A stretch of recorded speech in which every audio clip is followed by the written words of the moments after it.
with our lesson today. Okay, so we talked about how Jesus has been um, put to death and how he was crucified upon the cross. And then we talked about how back in that time that the people only would let them stay on the cross during that particular week for a certain amount of time because that they had to be buried um, during Passover time, especially the Sabbath. There was really strict rules that you had to follow, but on the Sabbath day, nobody could do any work. And so to bury someone would be considered to do some work. And so at a certain time of the day, they went ahead and made sure that whoever had been placed upon the cross was dead. Of course, when they got to Jesus, we said that he had been dead. And so then they've taken the body and they took the body down from the cross. And then we said, do you remember the two names?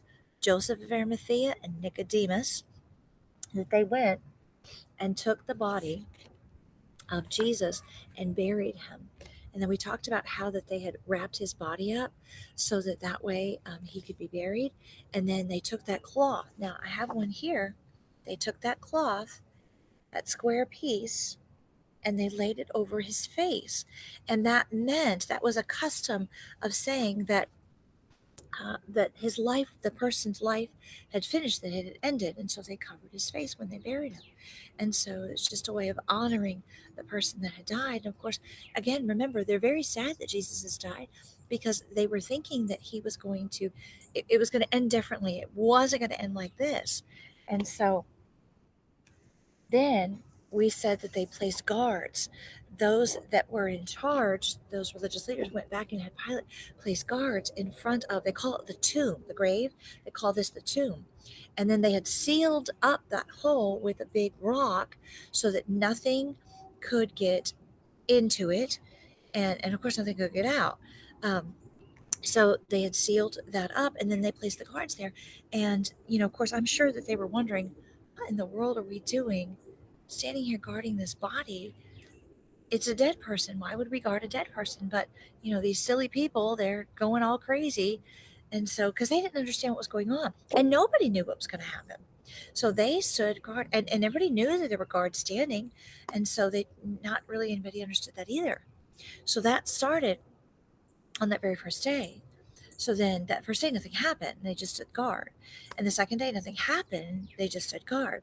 But the Bible says that the morning of the third day, as the guard stood there, that something different was happening because, of course, Jesus had said that on the third day that he would rise again, that he would come back to life. He had said that many times, but nobody really understood exactly what that meant or how that was going to be because people don't bring themselves back from the dead. Now, they had seen Jesus bring somebody back from the dead, but that was him when he was alive. How could you bring yourself back from the dead? That was just, they just didn't even probably even remember that. They were just so at that time so sad by everything that, it just didn't even come to their minds.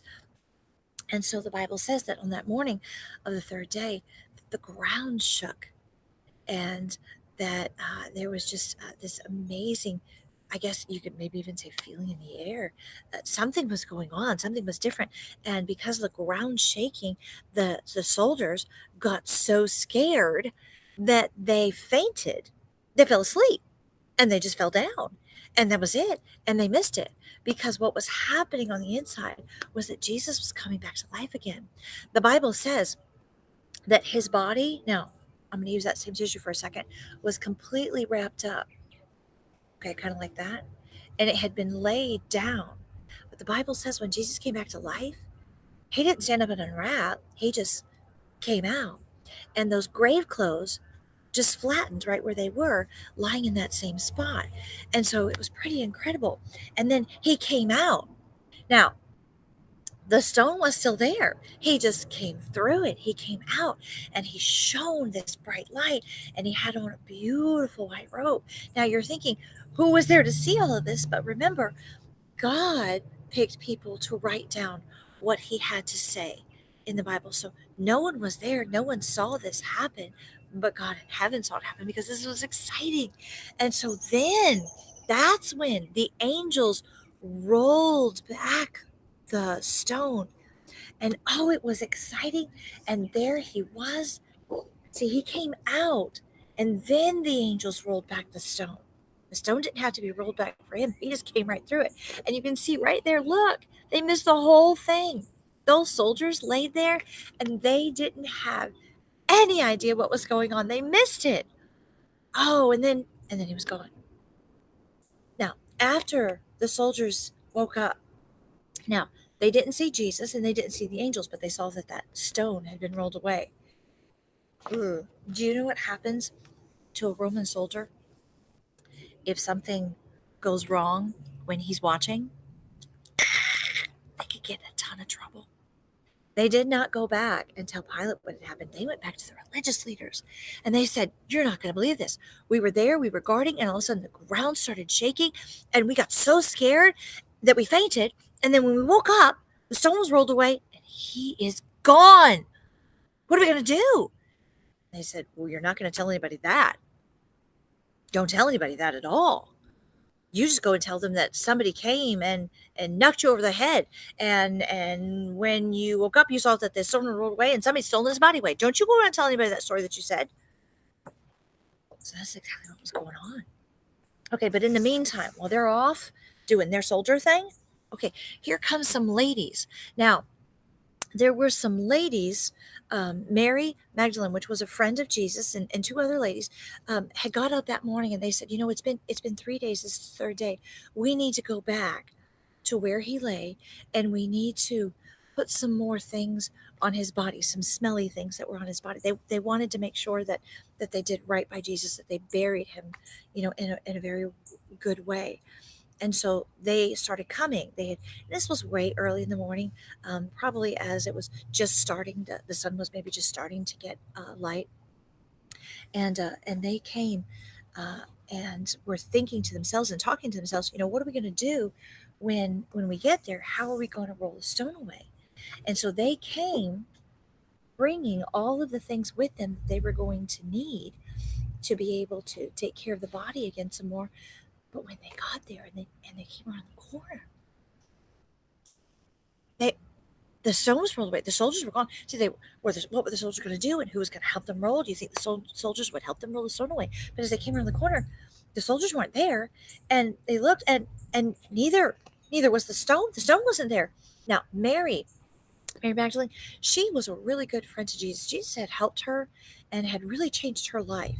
And so she was just so upset when she saw the stone had rolled away. You know what she started thinking? That they've moved his body. They've moved his body and they haven't told us where it is. And it was so upsetting to her, she couldn't even stay there anymore. And she ran away. Now, the other two ladies, they stayed. Now, when the other two ladies stayed, guess what they saw? They saw the body of Jesus. You see, when they came around the corner, that's exactly what they saw. They saw that stone rolled away. But then, remember, Mary was there, but then Mary ran away.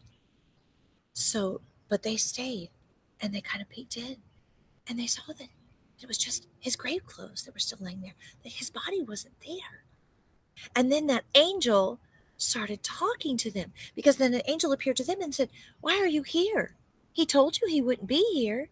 He's risen from the dead. And you need to go and tell everybody that he's risen from the dead."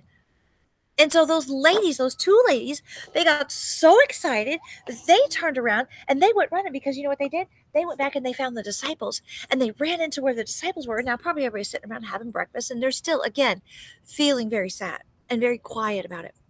But here come these two women busting in the door, screaming and hollering, "He's gone, he's risen. And they're like, "Whoa, what are you talking about? Calm down.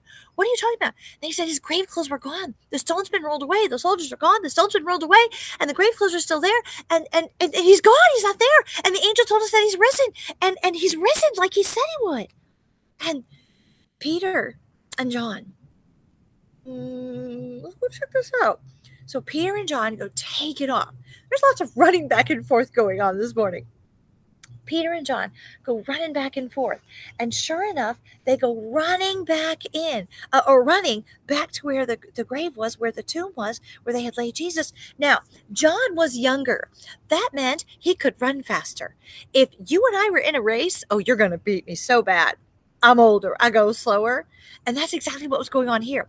John was younger, so he was running faster. But when he got to the tomb, he stopped. He didn't go in. He's kind of stopped right there at the door. But Peter, now he's the older one, so he's a little slower, so he got there second. He didn't stop. The Bible says that Peter just kept going right on in, and he ran right in, and sure enough, he looked at those grave clothes, and he said, John, look, his grave clothes have not moved. They've just flattened. He did not stand up. Nobody came and took him away. He has risen from the dead. And then they saw it. Now, I didn't tell you before, but do you remember that square piece of cloth that was over Jesus' face? Well, it wasn't laying there.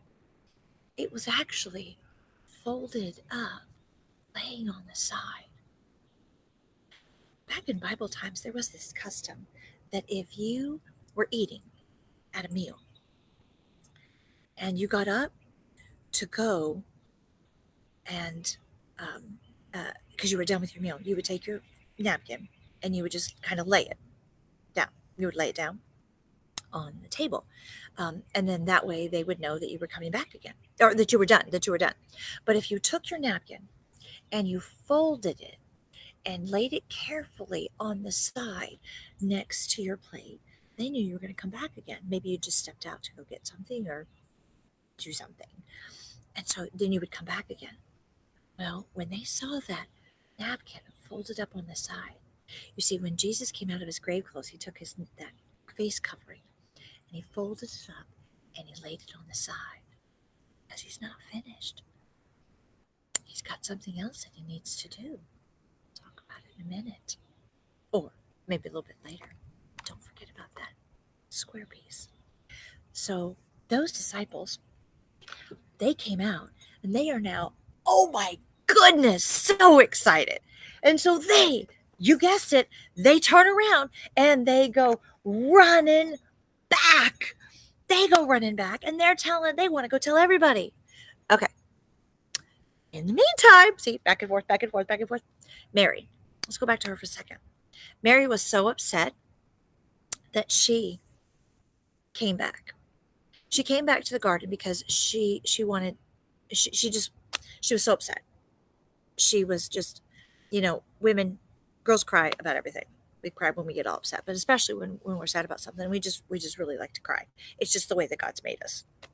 And so if something upsets us, there's going to be some tears. And Mary was very upset. She's already sad about Jesus being dead. And then being buried and having to be buried. And now that he's gone, that's all she can think of is that he's gone. Where can she go? See, sometimes when somebody passes away and dies, we miss them a lot. And sometimes people just want to be where that person has been buried and just be there because that they're missing that person so much. They just want to, and that's what Mary did. She just wanted to go and be where Jesus was, where his body was. That was going to kind of comfort her. And so she gets there, and of course he's not there.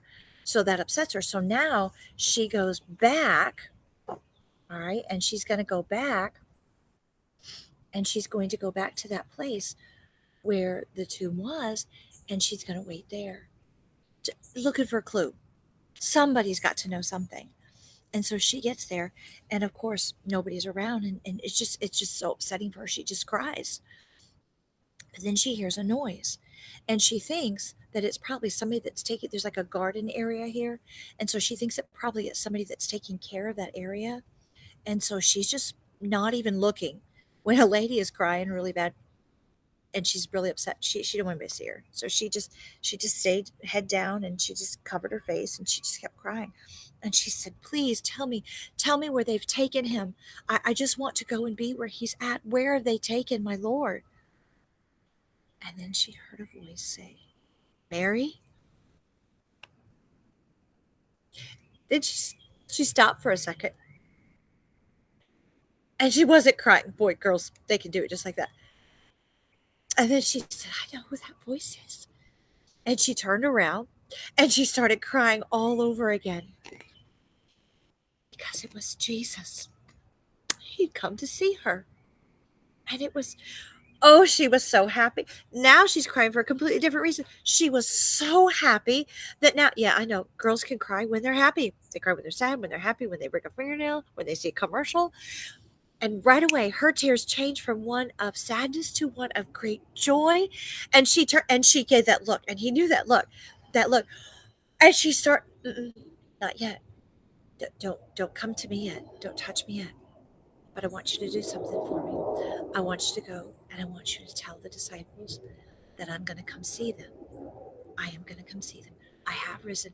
And he showed her his hands, and the scars are still there where they had put those nails. The marks were still in his hands. She knew it was him. Oh, she was so excited. Oh, it just made her day. He's risen. Just like he said, there was no reason for sadness. He's risen because that's what he said he would do. He had to die, take our punishment for sin.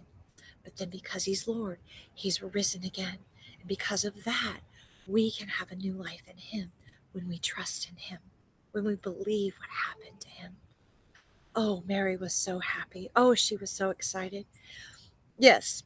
And then she turns and she runs off. And now there's more running. And she runs off and she's now going to tell everybody about what she saw. She was the first one to see Jesus. Now, we'll see what happens. And he is going to go and see the disciples. But what happens when he does? Oh, come back. Bye for today.